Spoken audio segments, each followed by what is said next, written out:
తెరలేపిరు అంటే మాగంటి సునీత గారు.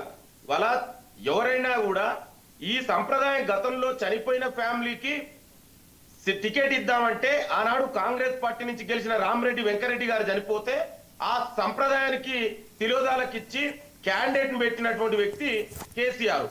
సో ఇవాళ మహిళ చనిపోయిన వాళ్ళ భార్య పేరు మీద ఎలక్షన్లలో వాళ్ళ రాజకీయాలకు వచ్చి వాళ్ళు ఓట్లు అడగండి. వాళ్ళు చేసిన అభివృద్ధి గురించి, సంక్షేమం గురించి, 10 ఏళ్ల బీఆర్ఎస్ పాలన ఏం చేసింది.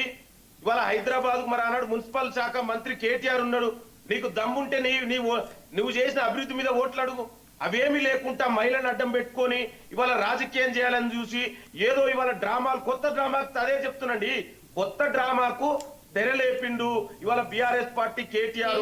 నిజంగా నీకు చిత్తశుద్ధి ఉంటే నువ్వు ఆనాడు మంత్రిగా ఉన్నావు కదా 10 ఏళ్ళు జూబ్లీ నువ్వేం చేసినావు చెప్పు. అరే వినండి, ఫస్ట్ వినండి. మీరు మాట్లాడితే ఈ క్రాస్ టాకింగ్